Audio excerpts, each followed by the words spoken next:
Calling out all business owners. Optimize your sales with Highland TV and the Regional News Group Luzon. Establish through e-commerce and put out your brand with the fastest rising TV and free-to-air digital channel in the region.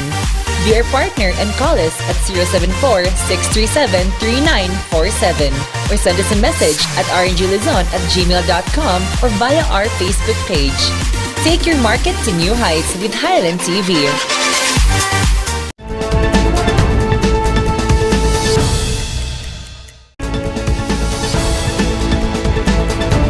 Sa ulo ng mga nagbabagang balita.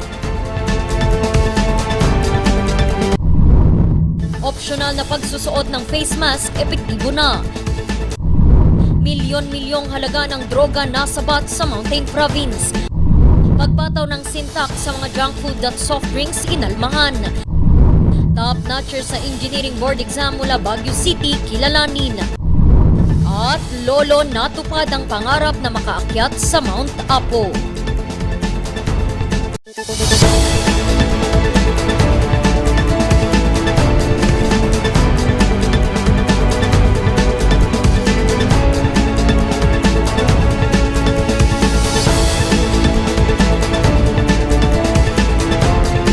Mula sa Highland TV News Center Baguio, ito ang Luzon Headlines.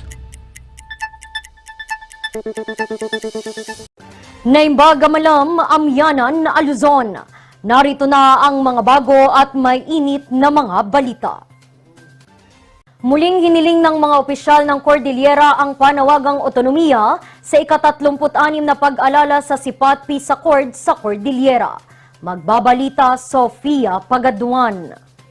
Of the CBLA who beat the gong, and of course representatives from our line agency partners and local government units officials who released 36 doves, which are the universal symbols of peace, freedom, and love.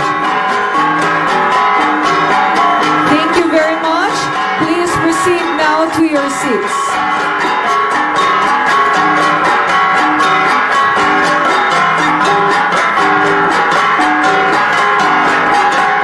Muling binuhay ng Cordillera ang pagsigaw sa otonomiya sa sabay-sabay na pagpapatunog ng gong sa Mount Data Hotel. Ito'y parte sa pagdiriwang ng ika-36 na anibersaryo ng Sipat Peace Accord. Sa Mount Data Hotel sa Bauco Mountain Province sinimulan ng Nooy Aquino Administration at ng Cordillera People's Liberation Army ang pag-uusap ng kapayapaan sa rehiyon. Dito nabuo ang Executive Order No. 220 na ipinasa ika-15 ng Hulyo taong 1987 na siyang naging dahilan ng Cordillera Administrative Region. Kaya makalipas ang 36 na taon, hiling naman ngayon ng rehiyon ang otonomiya. Today, our celebration is marked with peace as we continue to aim for regional autonomy. In March 2006, the RDC-CAR adopted the pursuit of regional autonomy as the overarching theme of Cordillera development. Economic growth cannot be sufficiently sustained nor be inclusive without just and enduring peace. This is also one of the fundamental pillars of socio-economic development and a critical foundation supporting the pillars of the Ambisyon Natin 2020 for malasakit pagbabago at patuloy na pag-unlad. We have here the two governors of Kalinga and Mountain Province, Governor James Eduba of Kalinga and Governor Bonifacio Lacwasan of Mountain Province. Isang hakbang daw para maabot ito ay ang pagresolba sa girian ng dalawang tribo na Bugnay at Betwagan. Kaya naman ngayong araw ay isinagawa rin ang sipat sa pagitan ng probinsya ng Kalinga at Mountain Province. This peace covenant, if pursued, should address the following. 1. It should provide a clearer demarcation of the boundary of Mountain Province and the province of Kalinga. Number 2, it should strengthen the resolve of both provinces to seek a more lasting solution to the armed conflict between the two warring communities of Bognay and Butuagan, and three but not the least, it should enhance the perspective of developing Mount Data as a peace center for the Cordillera region. Mount Data Peace Covenant of 2022, an agreement to uphold peace and harmony between the province of Kalinga and the province of Mountain Province. We, the governors of Kalinga and Mountain Province, elected by our respective people, imploring the aid of the Almighty, do hereby solemnly bind ourselves to this agreement, which shall be called the Mount Data Peace Covenant of 2022. Truly, we have come a long way since the signing of the Mount Data CPAT in 1986.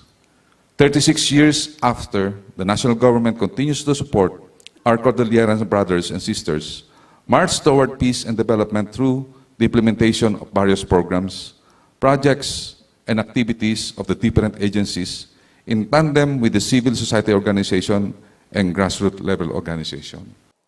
Sa press statement na inilabas ng nagkakaisang samahan para sa kapayapaan at kaunlaran, ang paggunita ng sipat ay isang paalala sa mga Cordilleran na pangalagaan ang kapayapaang dala ng makasaysayang pangyayari noong 1986. Umaasa ang grupo na ang kapayapaang ito ay hindi madudungisan ng ilang mga grupong asam ay marahas na revolusyon. Sofia Pagaduan para sa Luzon Headlines.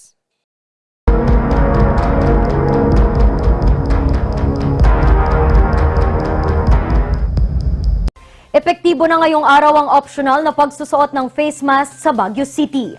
Pagpapatibay daw ito sa anunsyo ng Malacanang na optional na pagsusuot ng face mask sa buong bansa. Ang detalye sa report ni Charles Limon. Hindi pa rin nakakalimutan ng delivery rider na si Julius na magbaon ng face mask. Ito'y kahit epektibo na ang optional na pagsusuot ng face mask kapag nasa labas. Anya, malaki pa ring tulong ang face mask sa kanyang trabaho. Tsaka kaming mga rider, syempre kahit pa paano, makakasagap kami na alikabok talagang sa amin, nag-face mask pa rin kami.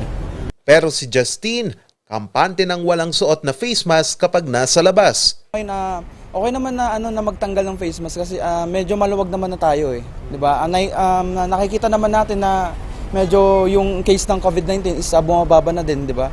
Kaya ngayong optional na ang pagsusuot ng face mask, asahan ang mahigpit na pagpapatupad ng social distancing sa mga outdoor at open spaces.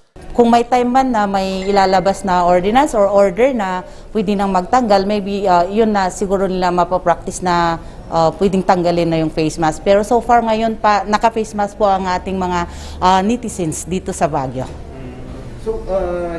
Pero may mga limitasyon pa rin ang kautusan.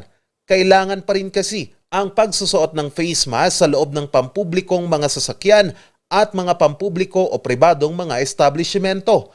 Kaya ang tsuper na si Mang Tasyo, pinapaalalahanan pa rin ang mga pasahero nito na magsuot ng face mask. Mas maganda yung may face mask. Kasi yun, parang paprotektahan yung usok ng sasakyan. Pinagsabihan kami ng mga protocol, ng mga pulis, pinasabihan din namin sila. Kanina, pinirmahan na ni Mayor Benjamin Magalong ang Executive Order No. 107-22 o ang voluntary na pagsusuot ng face mask sa lungsod sa mga outdoor low-risk settings. Ito'y pagpapatibay at pagsuporta sa inilabas na Executive Order No. 3 Series of 2022 ni President Ferdinand Bongbong Marcos Jr. Kaya binabantayan ngayon ng medical sector ang epekto ng nasabing kautusan sa kaso ng COVID-19 na naitatala sa bansa. Hindi naman this is not all set in stone. We're going to see kung ano yung magiging epekto sa number of cases and if it will remain manageable. But of course, we are open to the possibility talaga na tataas po talaga yung mga kaso, pero we also lean on our vaccination rate na kung tumaas man, yung number of severe cases ay hindi naman makaka-overburden sa ating healthcare system. Pero sa kabila ng kautosang ito, hindi paramdam ng ilang tindera ang paglamya ng bentahan ng face mask. Ganun pa din naman, madami pa din yung bumibili hanggang ngayon. Sa tala ng Department of Health kahapon, umabot sa 2,038 na mga bagong kaso ang naitala. Mas mababa daw ito ng 100 kaso kumpara noong nakarang linggo na pumalo sa halos 2,200 cases kada araw. Charles Nicolimon para sa Luzon Headlines. Handog ng isa sa mga top-notchers sa katatapos na engineering board exams ang kanyang pagkakapasa sa kanyang mga magulang. Ang kanyang tatay, isang huwarang OFW. Kilalanin natin siya sa kwento ni Ann Nemenzo. Hindi pa rin maalis ang bakas ng ngiti sa labi ni King dahil sa magandang balitang natanggap nito. Pasado kasi siya sa katatapos lamang na Electrical Engineering Licensure Examination. Kwento niya gabi noong Biyernes, ikinagulat niya ang sunod-sunod na mensahe ng pagbati na natanggap. Tapos may sumunod ulit na nag-chat, kasama kong nagre-review, sabi niya congrats, sabi niya, bakit ang dami na nag-congratulate? Sabi ko sa isip ko, baka lumabas na talaga. Kaya't agad-agad niyang tinignan ang resulta. Pero ang hindi niya inaasahan, hindi lamang siya nakapasa, pero siya ang nakakuha ng pangalawang pinakamataas na ranking sa 4,914 na sumubok at 2,467 na pumasa. Agad niya itong ibinalita sa kanyang ina. Sobrang lakas ng sigaw ni Mama na istorbo na ata yung kapitbahay namin sa pag-online test niya. Pero yun, humingi naman ng tawad si Mama. Yun talaga, hindi na namin makapigilan yung excitement nung nakita namin yung result. Ang kasiyahan, umabot din sa Florida, USA. Doon kasi nagtatrabaho ang kanyang ama na isang OFW. Na-feel ko naman yung love and support pa rin nila. Most especially sa nanay ko din. Kasi ever since nag-start ako sa review, hindi niya ako pinipressure . Talagang sinusuportan niya lang ako kung ano yung ginagawa ko. Binibigyan niya yung makakaya niya. And kaming mga magkakapatid na si Papa asa abroad, ganun. Pero of course, meron din yung times na namimiss namin siya. Pero sa likod ng tagumpay na ito, madaming paghihirap din ang kanyang pinagdaanan. Tuloy-tuloy yung pag-aaral ko, ganun. Nakakapagod din pala minsan. Yun, parang minsan naisip ko na worth it pa ba to na itutuloy ko pa ba itong pagre-review. Nung first day nung exam namin, parang na-down ako. Sabi ko, baka hindi na ako mag-stop, sabi ko sa isip ko. Mabuti na lamang daw ay hindi niya ito sinukuan. Bukod sa pagkilalang natanggap, ang kanya namang naging premyo ay ang ngiti sa labi ng mga huwaran at mapagmahal na magulang. Ngayon, handang-handa na si King sa panibagong tatahaking landas bilang isang ganap na engineer. Ann Nemenzo para sa Luzon Headlines. Isinusulong ngayon sa Kongreso ang pagpapataw ng sin tax sa mga junk foods at soft drinks. Ito'y upang mabawasan ang obesity rate sa bansa. Pero umalma dito ang ilan. Magbabalik sa report, Sofia Pagaduan. Paboritong merienda at pantawid gutom ni Aling Rosela ang chichirya at soft drinks. Depende, pero mostly kasi merienda time hapon. Mga isang pack, gano'n, isang chichirya, tapos soft drinks, gano'n na. Everyday, minsan. Tapos minsan midnight snack din. Kaya noong malaman niyang papatawan ang mga ito ng buwis, agad siyang umalma. Hindi na siguro kasi nag-move on pa lang tayo ngayon sa nangyaring, sa ongoing pa lang na epidemic ngayon ng COVID-19. So, ganito rin ang sentimiento ni Aling Irma na may 2 taong gulang na anak. Pag-amin niya, minsan ay pinapainom niya rin ito ng soft drinks. Hindi na, dapat. Tumaas na ang mga bilihin, hindi papatungan na naman nila. Ayun ang dapat hindi na, magdagdag ng buwis. Pantawid gutom din ito ng estudyanteng si Isaiah na tutol din sa nasabing balita. Minsan lang. Minsan pag siguro no choice na kung may parang pag nasa harap ko na, pag kunyari stranded ako sa isang lugar and wala na akong makakain, no choice na po ako, kakain ko na pang yun pong opinion ko sa junk foods po. Kahit hindi sang-ayon si Aling Rebecca sa planong ito, naniniwala naman siyang makatutulong ito upang mabawasan ang mga bumibili ng junk foods. tingin ko lang po, parang nababawasan kasi yung sabi ng mga nagtitinda yung mga soft drinks, mga sitsarya. pinapataas daw nila para yung mga estudyante daw, hindi daw, parang iwasan nila bumibili kasi mataas na. Noong nakaraang linggo, inihayag ni DOH Secretary Maria Rosario Vergere ang plano nilang pagpataw ng buwis sa mga junk foods at soft drinks. Makatutulong umano ito upang mabawasan ang obesity rate sa bansa. Natin lahat na ang sweetened beverages at saka yung junk food can contribute to obesity or overweight. And these contributing factors becomes lifestyle-related factors kung saan may...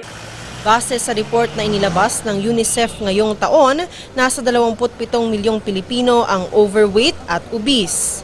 Sa nakalipas na 2 dekada, naobserbahan ang pagtaas ng obesity rate sa bansa. Mula 20.2% noong 1998, naging 36.6% ito noong 2019. Kung hindi maaaksyonan, inaasahang tataas pa ito ng 30% pagdating ng 2030. Kaya paglalagay ng syntax ang nakikitang solusyon ng Department of Health. Dahil alam natin na yung pong risk ng isang tao na overweight o di kaya ay obese sila, mas mataas po ang risk nila to develop these non-communicable diseases. As to the question kung magkano yung pinopropose natin, ito po yung pinag-aaralan pa rin natin sa ngayon, magkano yung kailangan pa natin dahil alam natin na nakakakuha na tayo ng syntaxes from alcohol, from tobacco, from heated products, tobacco products at saka sa vape. Ngayon idadagdag ang sweetened beverages at saka yung junk food. Titignan natin paano ito makakatulong sa pagpapatupad natin ng universal healthcare. Gayunpaman, wala pa rin naman silang konkretong plano tungkol dito. Sofia Pagaduan para sa Luzon Headlines. Susunod, milyon-milyong halaga ng droga nasabat sa Mountain Province. Yan at iba pang mga balita. Abangan!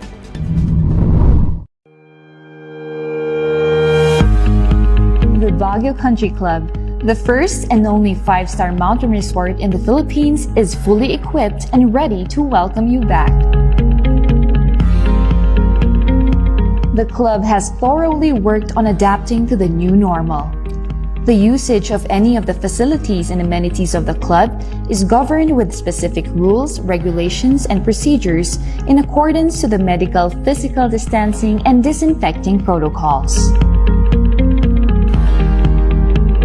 And as you return back here to your second home and make new memories with us, we assure you that at the Baguio Country Club, you do not have to worry because we can assure you that the club continuously puts great importance to the health, safety, and wellness of its members, guests, and employees.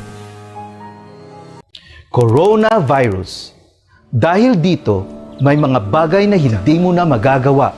Ngunit, may katuwang ka. PDA or Pau de Arco Herbal Capsule na may antiviral quercetin at immunity booster. Mag-PDA or Pau de Arco Herbal Capsule araw-araw para iwas sakit, iwas virus.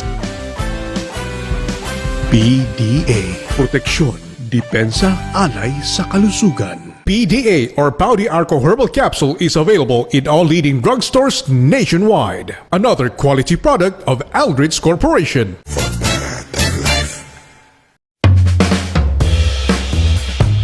Yes! Ayos to! Ayos to! Pa, lakas naman ang tawa mo. Sino ba namang hindi matutuwa dito sa online shopping service at cash on delivery ng TG Home Builders? Pwede din mag-online reservation for pickup. Pa, ano yung sinasabi mo? Ma, mapapakabitan na natin ng tiles ang bahay natin.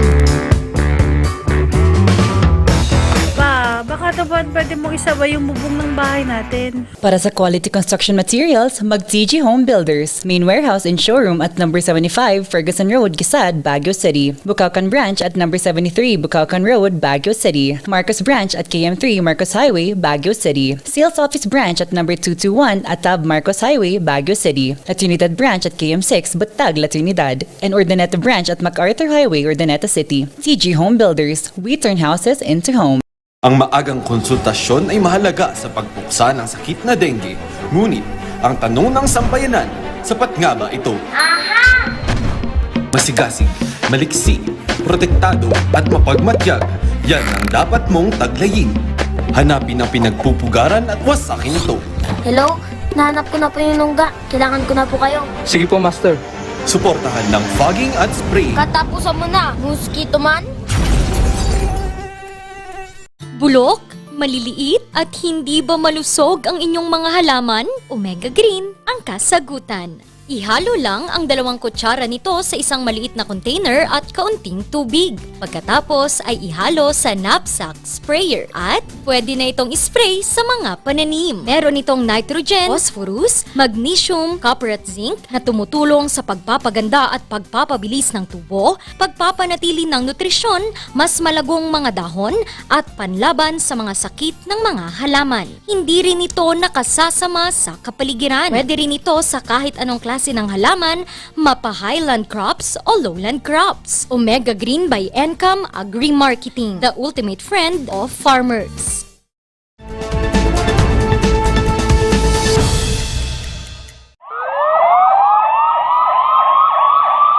Limpak-limpak na halaga ng ilegal na droga ang patuloy na nasasabat sa Cordillera. Mga drug personalities patuloy ring natitimbog. Narito ang report. Pero yan nakikita mo naman kung paano ko binuksan Baka mamaya sabihin mo. Aabot sa 67 bloke ng hinihinalang marijuana ang nasabat ng PNP Mountain Province sa isang checkpoint sa Sadanga Mountain Province kaninang umaga. Nagkakahalaga ito ng aabot sa 7,700,000 piso. Ma-flag down sila, checkpoint, na pansin naman na may karga silang kontraban o yung marijuana po. Timbog dito ang 23 anyos na si Eliseo San Pedro Quiambao at 21 anyos na si John Cedric Gadia, parehong residente ng Quezon City. Galing sila sa may parte ng Buskalan na Panglayan na Kalinga. Dadaan sila sa checkpoint ng Sadanga Municipal Police Station. Yun daw kasi yung mga nadakip na suspect ay taga Quezon City. Malamang iuwi nila yung mga bricks of marijuana. Sa kasalukuyan ay nasa kustodiya na ng Regional PDEA Laboratory Office Cordillera ang 2 suspect, pati na ang mga nasabat na kontrabando. Isa sa ilalim sila sa drug tests. Nahaharap naman sila sa kasong paglabag sa Republic Act 9165 o Comprehensive Dangerous Drugs Act of 2002. Samantala, sa sunod-sunod na mga drug operations sa rehiyon, nahuli sa lambat ng mga otoridad ang 12 drug personalities. 8 dito ay mula sa Baguio City at 4 naman sa Benguet. Binunot at sinunog naman ng mga otoridad ang mga fully grown marijuana plants sa magkahiwalay na taniman sa Rizal at Tabuk City, Kalinga. Nagkakahalaga ang mga ito nang aabot sa 3 milyong piso. Walang nahuling cultivator sa nasabing operation. Randy Guzman para sa Luzon Headlines. Agaw atensyon ngayon sa social media ang galing sa pagguhit ng ilang estudyante sa Bangar, La Union. Kung bakit, alamin sa kwento ni Jody David. Viral ngayon sa social media ang Facebook post ng gurong si Alvin Nares. Makikita dito ang grade 7 at grade 8 na mga estudyanteng nakahawak ng kanilang mga iginuhit na obra. Umani ito ng mga positibong komento. Kwento ng guro, parte raw ito ng kanilang requirements sa isang subject. Parte po ng performance task nila yung paggawa ko ng portrait drawing dahil kakaiba nun is related po doon sa learning competency po nila. Hindi naman niya inakalang ganito kaganda ang kakalabasan ng mga obra. Hindi raw kasi madali ang proseso ng paggawa rito. Habang nakikita ko po yung process is na-appreciate ko na po kasi on the process pa lang po kasi nasusunod nila yung mga techniques na tinuro ko. Medyo yung emotions nila o yung reactions nila is medyo nahihirapan. Pero sinasagi po kasi nila, sila mismo nang galing na gusto nilang matuto sa portrait drawing.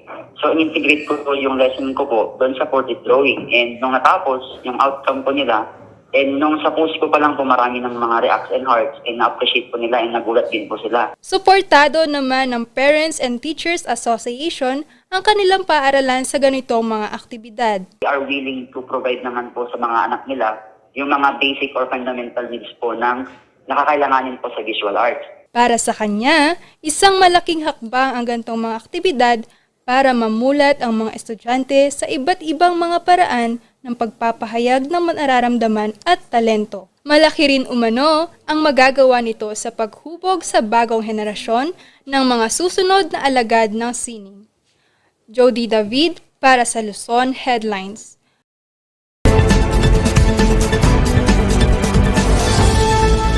Patapos na ang COVID-19 pandemic, but you remember Republic Act 11332. Ito yung mandatory reporting of notifiable diseases and health events of Public Health Concerns Act. And ang clear-cut example nito ay yung ating poblasyon girl na dumating dito mula sa United States at immediately after dumating siya, she went out of her hotel room and went on a party spree. The girl na tinag na poblasyon girl, Gaywyneth Anchua, pleaded guilty to the charge of violating Republic Act 11332 before the Municipal Trial Court of Makati. And because of this, nagmulta siya ng 20,000 pesos. You take note that under Republic Act 11332, ang penalty is 20,000 to 50,000 fine or imprisonment of 1 to 6 months or both, depending on the discretion of the court. However, during the arraignment and pre-trial ng kaso nitong poblasyon girl, nag-offer siya na mag-plead guilty and at the same time apologize for her misbehavior. And this was taken into consideration by the court and they only impose a minimum of the penalty provided for by law. Actually, that is a correct decision because a plea of guilt, by an accused deserves a 1-degree lowered penalty. So kung ang penalty 50,000, siguro ang computation ng judge, ang 1 degree lower is 20,000. So yun ang na-impose na fine dito sa poblasyon girl na ito. On the other hand, yung security guard ng Berjaya Hotel na nadamay sa kaso, hindi siya nag-enter ng plea of guilt, nag-enter siya ng plea of not guilty. So, in this case of the security guard, he will go into trial on the merits of the case.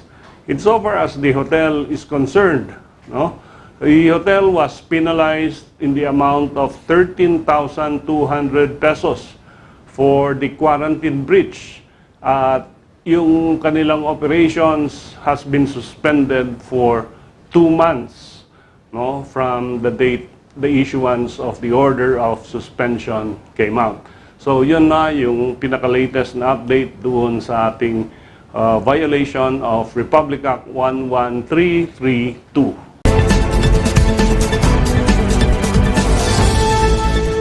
Ang bahaging ito ay hatid sa inyo ng Pines Estate and Gaming Corporation. Lolo, natupad ang pangarap na maakyat ang Mount Apo. Ang kwento susunod na.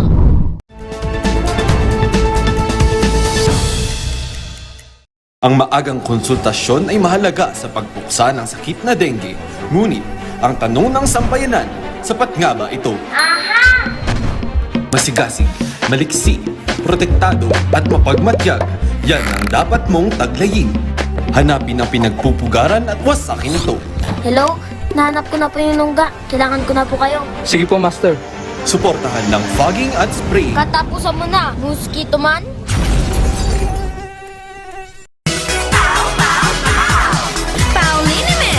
Masakit ba ang likod, ang kasukasuan?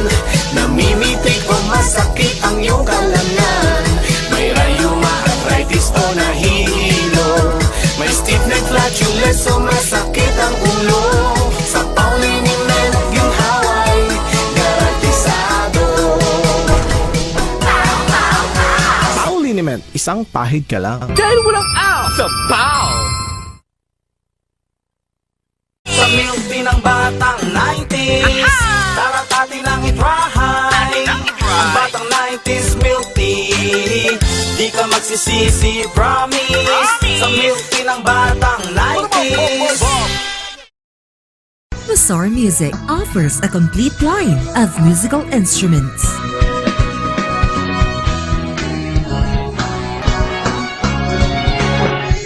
Bazaar Music, Baguio's pioneer in online music and art lessons.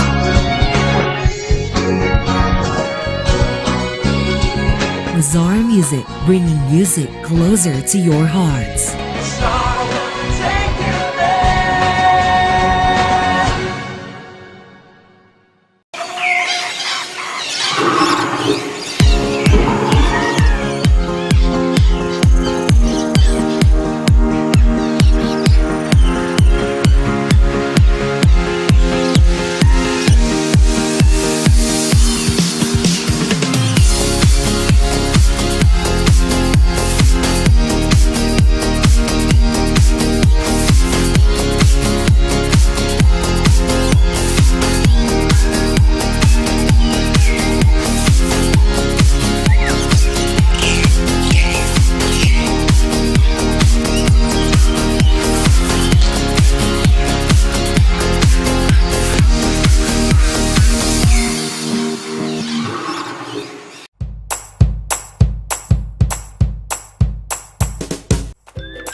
Best sellers that we have are the pork sisig, sizzling liempo, quarter leg, and then we have the sizzling beef pares as well.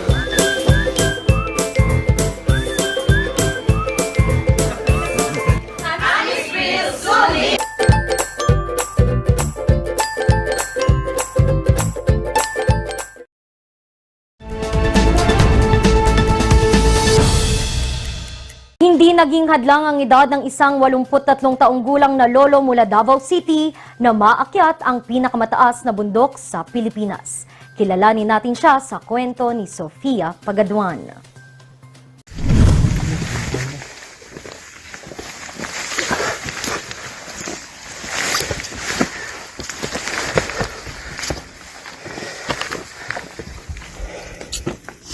Kita to ayon niya, ako na gyud sa tatay. Saka yung kapaya.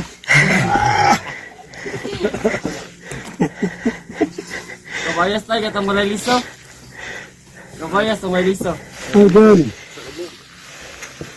Ang Apo Sandawa o kilala bilang Mount Apo ang pinakamataas na bundok sa buong Pilipinas. Bukod sa titulong ito, kilala rin ang gandang taglay ng bundok sa mga tagumpay ng mga nakaakyat dito. Kaya kahit na tirik ang araw at malakas ang hangin sa tuktok ng bundok, hindi ito alintana ng 83 anyos na si Lolo Casio. Kasi niya, yung dream kasi niya dati pa, umakyat talaga ng Mount Apo. Kasi yung bahay niya po is, paglabas niya, makita niya yung Mount Apo. So kahit wala siyang experience sa climbing, pero hindi profesional na hiker si Lolo Casio, pero sinuong niya pa rin ang 13 oras na akyatan. Kasi siya farmer. Tapos dito sa Davao po, minsan kasi hindi siya nagsasakay ng jeep. Nag-hike lang siya from downtown going to sa bahay nila. Isa si Lito sa mga tagagabay ng mga hikers sa Mount Apo. Mount Apo, kaibigan ko lang si Lolo po. Dati kasi yung mga kaibigan niya dito na kapitbahay namin, narinig ko habang nag-usap kami na may kakilala silang gustong umakyat. Sabihin ko i-train ko. Tour guide ako ma'am 2015 pa po sa dito sa Mount Apo. Pero I started climbing 1997 pa po when I was in college.